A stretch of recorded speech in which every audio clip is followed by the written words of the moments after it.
ಅಲ್ಪ ವಿದ್ಯೆ ಇರ್ತಕ್ಕಂಥ ನರಮಾನ ತಂದೆ ಹೌದು. ಅರಿಯದವರು ನಾವು ಅರಿತವರಲ್ಲ. ಹೌದು. ಆದ್ದರಿಂದ ಅರಿಯದವರ ಕೈಯಲ್ಲಿ ಈ ಒಂದು ಭಕ್ತರ ಗೃಹದಲ್ಲಿ ಭಗವಂತನ ಸೇವೆಯನ್ನ ಮಾಡಿಸ್ತಾ ಇದ್ದೇವೆ ತಂದೆ. ಹೌದು. ನಾವು ಮಾಡ್ತಕ್ಕಂಥ ಸೇವೆಯಲ್ಲಿ ಹಾ. ಏನಾದ್ರೂ ಲೋಪಗಳಿದ್ರೆ ನಮ್ಮ ಲೋಪದೋಷಗಳನ್ನ ಹ್ಮ್. ತಿದ್ದಿ ತಿಳಿಸಿ ಎಂಬುದಾಗಿ ಹಾ. ವೈಕುಂಠವಾಸಿ ಆಗಿರ್ತಕ್ಕಂಥ ಹಾ. ಶ್ರೀಮಾನ್ ನಾರಾಯಣನಲ್ಲಿ ಬೇಡಿಕೊಳ್ಳುತ್ತಾ ಹಾ. ರಾಮ ಶಂಕರ ಮಧುಮನಿಗಳು ಕೂಡ ಹ್ಮ್. ಪ್ರೇಮದಿಂದ ನಿನ್ನ ಕಥಾಭಾಗವನ್ನ ಕಥಾಸರಿತನ ಕೇಳಿ ಹಾ.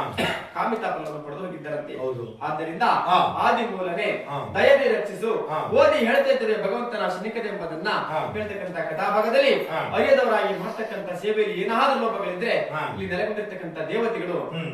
ಸರ್ವ ಭಕ್ತರು ಕೂಡ ಗುರು ಹಿರಿಯರು ತಂದೆ ತಾಯಿ ಸಮಾನರು ಹ್ಮ್. ನಮ್ಮ ತಪ್ಪನ್ನ ತಿದ್ದಿ ತಿಳಿಸಿ ಎಂಬುದಾಗಿ ಹಾ. ಮತ್ತೊಮ್ಮೆ ತಮ್ಮಲ್ಲಿ ಬೇಡಿಕೊಡುತ್ತಾ ಹಾ. ನಂತರದಲ್ಲಿ ಹ್ಮ್. ಯಾವ ಒಂದು ವಿದ್ಯೆ ಕಲಿಬೇಕಾದ್ರೆ ಯಾರು ಬೇಕಾಗ್ತದೆ? ಯಾರು?